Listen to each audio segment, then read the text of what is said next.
నల్లగొండ జిల్లా పరిధిలో ప్రతిష్టాత్మకంగా నిర్మితమవుతున్న యాదాద్రి థర్మల్ విద్యుత్ కేంద్రం వైటీపీఎస్ వరుసగా వివాదాల్లో నిలుస్తోంది.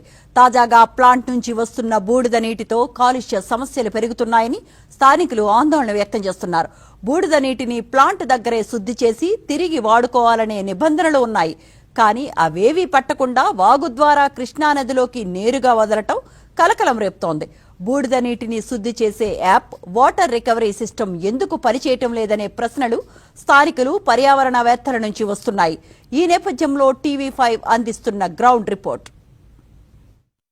తెలంగాణలో విద్యుత్ వెలుగులు నింపడానికి నిర్మించిన యాదాద్రి థర్మల్ పవర్ ప్లాంట్ కి సంబంధించి కూడా అక్కడ ఆ వ్యర్థ జలాలను ట్రీట్మెంట్ చేయకుండా డైరెక్ట్ గా స్థానిక వాగుల్లోకి వదలడంతో కృష్ణానదిలో కలిసి కలుషితం అవుతున్నాయని ఒక వాదనలు వినిపిస్తున్నాయి. స్థానికులు కూడా మనతో ఉన్నారు. చెప్పండి, ఏం జరుగుతుంది ఈ థర్మల్ ప్లాంట్ దగ్గర? మీ పరిసర గ్రామాలు కదా, ఏం జరుగుతుంది?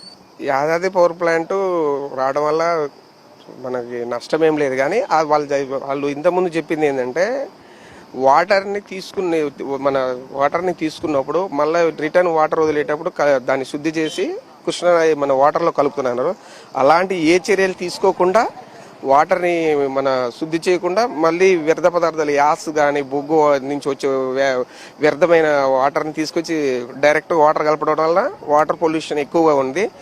వాటి వల్ల ఇప్పుడు జనాలకైనా పశువులకైనా ఎవరికైనా కానీ తాగు ఉపయోగించేది కృష్ణానది వాటర్. అలాంటి వాటర్ పొల్యూషన్ చేస్తే భవిష్యత్తు తరాలకి చాలా ఇబ్బందికరంగా ఉంటుంది. ఇక్కడ యాదాద్రి థర్మల్ పవర్ ప్లాంట్ నుంచి వచ్చే వ్యర్థాలు అనగా వ్యాష్, ఫ్లాష్, దాన్ని మురికి నీళ్లు మొత్తం కూడా ఫిల్టర్ చేయకపోవటం వల్ల దాన్ని డైరెక్ట్ కృష్ణానదిలో అన్నవేరు వాగు ద్వారా కృష్ణానదిలో కలుపుతున్నారు.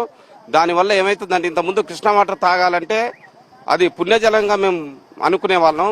ఇప్పుడు ఆ నీళ్లు తాగడానికి భయపడుతున్నాం. ఆ ఏదైతే బొగ్గులో ఖాళీ వస్తుందో వాటర్, దానివల్ల ఏమైందంటే అది ఇంకా మనం ఎంత ఫిల్టర్ చేసినా గానీ ఆ వాటర్ ఫిల్టర్ కాదు.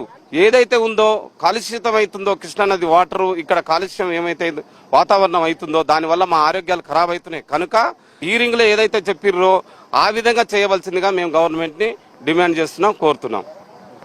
చూస్తున్నాం అంటే దాదాపుగా 30,000 కోట్ల రూపాయలతో నిర్మిస్తున్న యాదాద్రి థర్మల్ ప్లాంట్ కి సంబంధించి అప్పట్లో స్థానిక ప్రజలకు పబ్లిక్ హియరింగ్ లో చెప్పినది ఒకటి, ఇప్పుడు చేస్తున్నది ఒకటి అని కూడా స్థానికులు ఆరోపిస్తున్న పరిస్థితులకు ఉంది. వ్యర్థ జలాలు, యాష్ వాటర్ కి సంబంధించి కూడా పూర్తి స్థాయిలో ట్రీట్మెంట్ చేసిన తర్వాత ప్లాంట్లోని చెట్లు ఇతర అవసరాలకు వాడతామని చెప్పారు. కానీ డైరెక్ట్ గా రా వాటర్ ని కృష్ణానదిలో ఈ అన్నవేరు వాగు నుంచి కృష్ణానదిలోకి రిలీజ్ చేస్తున్నారు. ఇది స్థానికంగా జాలర్లకు భూగర్భ జలాలు దెబ్బతినడంతో పాటు కృష్ణానది కూడా పొల్యూషన్ అవుతుందని కూడా వాళ్ళు ఆందోళన వ్యక్తం చేస్తున్నారు. యాదాద్రి థర్మల్ పవర్ ప్లాంట్ నుంచి ట్రీట్మెంట్ చేయకుండానే కాలుష్య వ్యర్థ జలాలతో కూడిన బూడిద నీరు వెలువడుతోంది. ఆ వ్యర్థ జలాలన్నీ వాగుల ద్వారా కృష్ణానదిలో కలుస్తున్నాయి. దీనిపై స్థానికులు నిరసన వ్యక్తం చేస్తున్నారు. ఈ క్రమంలో పొల్యూషన్ కంట్రోల్ బోర్డు నీటి నమూనాలను సేకరించి పరీక్షలకు పంపింది. కాలుష్య జలాల విడుదలపై సమాధానం ఇవ్వాలని జెన్కోకు నోటీసులు ఇచ్చింది. ఆ తర్వాత కూడా పరిస్థితుల్లో ఎలాంటి మార్పు రాలేదు. అసలు పీసీబీ అధికారులు ఎందుకు చేతులు దులుపుకున్నారు? నల్లగొండ జిల్లా పరిధిలోని దామర్చల మండలంలో ఉన్న యాదాద్రి థర్మల్ పవర్ ప్లాంట్ సమీపంలోని అవుట్ సైడ్ వ్యర్థ జలాలు వచ్చే ప్రాంతంలో ఉన్నాం. ఇక్కడ వ్యర్థ జలాలు అక్కడి నుంచి ట్రీట్మెంట్ ప్లాంట్ నుంచి 5 యూనిట్ల ద్వారా, అంటే ప్రస్తుతం 4 యూనిట్లు నడుస్తుంది, 4 యూనిట్ల ద్వారా పవర్ ప్రొడక్షన్ జరిగే క్రమంలో ఆ కృష్ణా వాటర్ అక్కడ వాటిని వాడతారు. ఆ తర్వాత ఆ వ్యర్థ జలాలు వాటర్ ప్యూరిఫికేషన్ జరిగిన తర్వాత వ్యర్థ జలాల ద్వారా కూడా పెద్ద ఎత్తున యాష్, బూడిద ఇక్కడికి కొట్టుకుంటూ వస్తుంది. చూస్తున్నాం ఇదంతా కూడా ఆ పవర్ ప్లాంట్ ద్వారా నీళ్ల ద్వారా వచ్చిన బూడిద. ఈ బూడిద డైరెక్ట్ గా కొట్టుకుంటూ వెళ్లి కృష్ణానదిలో వాగు ద్వారా కృష్ణానదిలో కలుస్తుంది. దాదాపుగా 7-8 కిలోమీటర్ల దూరం కూడా ప్రయాణిస్తుంది. ఇది ఇంత దూరం రాకుండా కూడా ప్లాంట్ దగ్గరే ఇది వాటర్ ట్రీట్మెంట్ ప్లాంట్ చేసి దాన్నంతా తీసివేయాల్సి ఉంటుంది. అలా జరగకపోవడంతో గత కొంతకాలంగా ఇదంతా డైరెక్ట్ గా వచ్చి వాటర్ ద్వారా కూడా వాగు ద్వారా కృష్ణానదిలో కలుస్తుందని స్థానికులు ఆరోపణలు చేస్తున్న పరిస్థితి నెలకొంది. వైటీపీఎస్ నుంచి వచ్చే యాష్ వాటర్ రికవరీ సిస్టమ్ దీన్ని సరిగా యూజ్ చేయకపోవడం, అది పని చేయకపోవడం వల్లనే ఇదంతా జరుగుతుందని ఒక ఆరోపణలు వినిపిస్తున్నాయి. స్థానిక భూములలో కూడా పంటలు పండని పరిస్థితి ఉంది. అదేవిధంగా భూగర్భ జలాలు కూడా కలుషితం అయ్యే పరిస్థితి ఉంది. జాలర్లు ఉపాధి కోల్పోతున్న పరిస్థితి ఉంది. దీంట్లో రసాయనాలు, అదేవిధంగా యాష్ కు సంబంధించి కూడా ప్రస్తుతం నీళ్ళ మీద తొట్టిలాగా కనిపిస్తుంది. చూడొచ్చు ఇదంతా కూడా భూగర్భ జలాలకు వెళ్తుండడంతో కూడా బూడిద నీరుని రికవరీ వ్యవస్థ సరిగా పనిచేయకపోవడంతో ఇదంతా జరుగుతున్నట్టు కూడా అధికారులు ఒప్పుకున్న పరిస్థితి నెలకొంది. జిల్లా కలెక్టర్ చంద్రశేఖర్ కూడా దీని మీద కూడా విచారణ చేపట్టిన పరిస్థితి నెలకొంది. జెన్కో అధికారులకు కూడా దీని మీద కూడా పూర్తి స్థాయిలో నోటీసులు ఇచ్చిన పరిస్థితి నెలకొంది. యాష్ వాటర్ రికవరీ సిస్టమ్కి సంబంధించి వెంటనే దీన్ని రీస్టోర్ చేయాలి. దీన్ని వాటర్ని ట్రీట్మెంట్ చేసిన తర్వాతనే వాగులోకి వదలకుండా వారు ప్లాంట్ లోపల ఉన్న అవసరాలకు ఆ నీటిని వాడాలని స్థానికులు డిమాండ్ చేస్తున్నారు. అలా కాకుండా రాత్రి వేళల్లో ఇష్టానుసారం దాన్ని బయటికి అవుట్లెట్ ద్వారా వాగుల్లోకి వదలడంతో స్థానిక జలాలు కూడా కలుషితం అవుతున్నాయి, భూగర్భ జలాలు కలుషితం అవుతున్నాయి, జలచర జీవులు కూడా చనిపోతున్నాయి. ఈ భూగర్భ జలాల కారణంగా పంటల మీద కూడా ఎఫెక్ట్ పడుతుందని కూడా స్థానికులు ఆందోళన వ్యక్తం చేసే పరిస్థితి ఉంది. ఏదైనప్పటికీ ఉన్నతాధికారులు స్పందించి దీని మీద చర్యలు తీసుకోవాలని స్థానికులు డిమాండ్ చేస్తున్నారు. థర్మల్ పవర్ ప్లాంట్లో బొగ్గు, బూడిద, కుంటల పనులను ప్రైవేట్ సంస్థలకు అప్పగించిన వాటిపై పర్యవేక్షణ బాధ్యత జెన్కో ఇంజనీర్లదే. ప్లాంట్ నుంచి బూడిద నీరు బయటికి రాకుండా జాగ్రత్తలు తీసుకోవాల్సింది వారే. అయితే ఈ విషయంలో ఇంజనీర్లు నిర్లక్ష్యంగా వ్యవహరిస్తున్నారని స్థానికులు ఆరోపిస్తున్నారు. బూడిద నీరు రికవరీ చేసే వ్యవస్థ కొద్ది రోజుల పాటు విఫలమైంది. దానికి మరమ్మతులు చేయకపోవడంతోనే ఆ వ్యర్థ జలాలు కృష్ణానదిలోకి వచ్చి చేరుతున్నాయి. థర్మల్ పవర్ ప్లాంట్ ద్వారా వచ్చే వ్యర్థ జలాలను ట్రీట్మెంట్ చేసిన తర్వాత అన్నవేరు వాగులోకి కాకుండా అక్కడే ప్లాంట్ లోపలనే ఇన్నర్ అవసరాల కోసం వాడాలి, చెట్లకు కానీ ఇతర అవసరాల కోసం వాడాలి. అలా కాకుండా ప్లాంట్ ట్రీట్మెంట్ చేయకుండానే డైరెక్ట్గా అన్నవేరు వాగులోకి, అన్నవేరు వాగు నుంచి వచ్చి ఇప్పుడు కృష్ణానది మనం దిగువ భాగంలో ఉన్నాం. ఇది వాగు నుంచి వచ్చే లొకేషన్. ఇప్పుడు ఈ పెద్దగా కాలువలా కనిపించేది కృష్ణానది. చెప్పండి, అంటే డైరెక్ట్గా వచ్చి ఇందులో కలుస్తున్నాయా? ఏం జరుగుతుంది ఇక్కడ?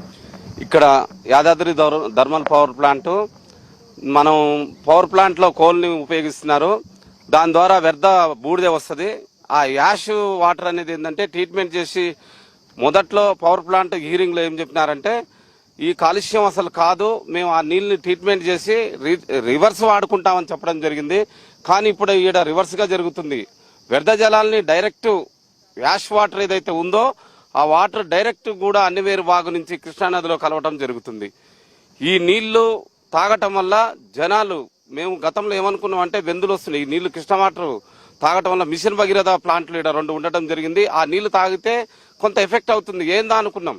అన్న తర్వాత కొంత అసలు కృష్ణానదిలో ఏం జరుగుతుందని వాడపల్లి ముర్షి దగ్గర, కృష్ణగల్చ దగ్గర, ఆ తర్వాత ఇరికిగూడెం, ఆ విధంగా ఈరపగూడెం శివార్ అంటారు దీని దగ్గర వచ్చి చూసే లోపు ఏమైందంటే మొత్తం గత 20 రోజుల క్రితం బూడిదగా ఉండటం జరిగింది. టైల్ ప్లాంట్ పైన ఉన్న నీళ్ళేమో స్వచ్ఛంగా మంచిగా కనపడుతున్నాయి, ప్యూరిఫైడ్ వాటర్ లెక్క, ఇక్కడనే బూడిద లెక్క ఉండటం జరిగింది. అయితే ఈ నీళ్లు తాగటం వల్ల జనాలకు చాలా ఇబ్బందులు గురవుతున్నారు, అంతు చిక్కని వ్యాధులు వస్తున్నాయి, జనాలు ఆర్థికంగా కూడా లాస్ అవుతున్నారు, ఆరోగ్యం ఖరాబ్ అవుతుంది. వ్యాష్ వ్యర్థాలని ట్రీట్మెంట్ చేసి ఆ నీళ్లు రివర్స్ వాళ్ళు వాడుకోవాల్సిందిగా మేము డిమాండ్ చేస్తున్నాం. ఒకవైపు ఏమో మంచిగా క్లీన్ గా కనిపించే వాటర్, మరోవైపు ఏమో ఇది మొత్తం కెమికల్ వాటర్ లాగా కనిపిస్తుంది. ప్రభుత్వం, ఆ నిపుణుల బృందం పర్యటించాలి.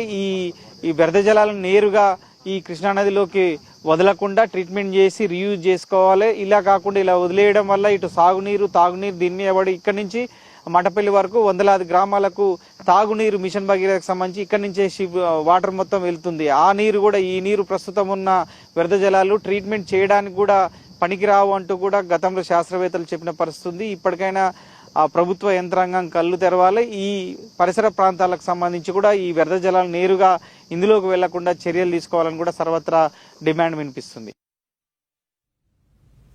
పులిచింతల ప్రాజెక్టు నిర్మాణంతో ఇర్కిగూడెం కృష్ణా పుష్కర ఘాట్ వద్ద కృష్ణా బ్యాక్ వాటర్ నిల్వ ఉంటుంది. అందులో కూడా బూడిద నీరు, ఇతరత్రా రసాయనాలు కలవటంతో చేపలు చనిపోతున్నట్లు మత్స్యకారులు ఆందోళన వ్యక్తం చేస్తున్నారు. వైటీపీఎస్ బూడిద నీరు కలవక ముందు తాను కృష్ణానది జలాలను నేరుగా తాగేవాళ్లమని స్థానికులు చెబుతున్నారు.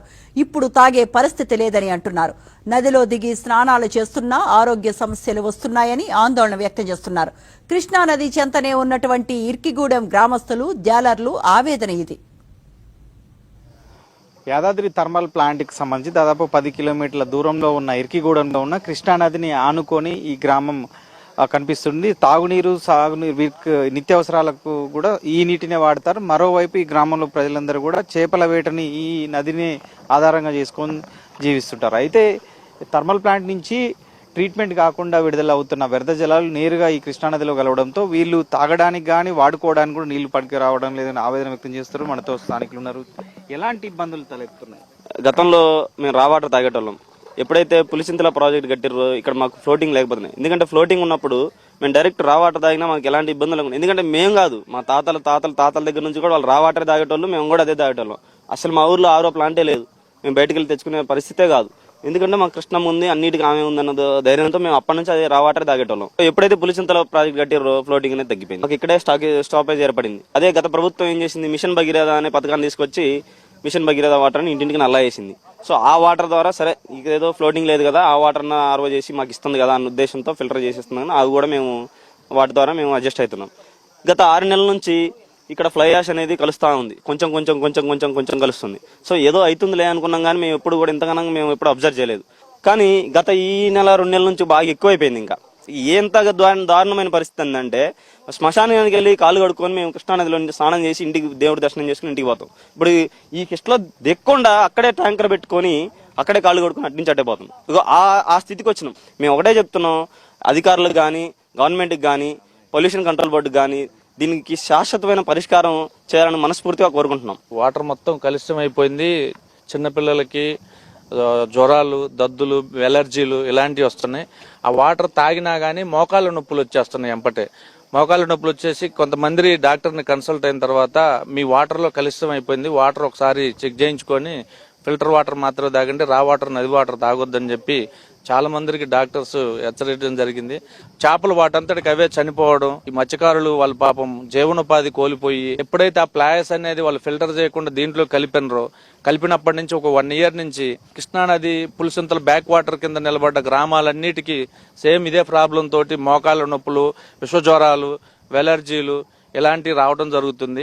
గొడ్డులకైనా మంచికైనా పిల్లలకైనా సరే, మా జనరేషన్లో మేము కొంచెం అటు ఇటు అయినా, మా పిల్లల జనరేషన్ అంటే పిల్లలు కానీ వాళ్ళ కాళ్ళు వంకలు చేతులు వంకలు పోతే మేము ఎంత కోల్పోయినట్టు. ఏది ఏమైనా సరే పెద్దల దృష్టికి తీసుకుపోయి మీ టీవీ వాళ్ళు, ఛానల్ వాళ్ళు దీన్ని తీర్మానం చేసే విధంగా చేయాలని చెప్పి మీ అందరికి మనమండి. చూస్తున్నాం అంటే శివారు అంటే కృష్ణాని ఆనుకొని ఉన్న పరివాహక ప్రాంత గ్రామాలు ఇక్కడి నుంచి మట్టపల్లి వరకు కూడా పెద్ద ఎత్తున కూడా ఇదే కృష్ణ వాటర్ మీద తాగునీరు కానీ సాగునీరు కానీ అన్ని రకాలుగా కృష్ణ మీదనే ఆధారపడుతుంటారు. జీవనోపాధి కూడా ఇట్లా చేపల వృత్తికి కూడా వెళ్తుంటారు. ఈ క్రమంలోనే పెద్ద ఎత్తున కూడా కృష్ణా జలాల్లో ఈ రకంగా ఇప్పుడు చూస్తున్నాం ఆ మూలకు మొత్తం కూడా ఒక కెమికల్ లాగా వచ్చి మొత్తంగా ఇట్లా కనిపిస్తుంది. ఇదే రకమైన తొట్టెలు కనిపిస్తున్నాయి.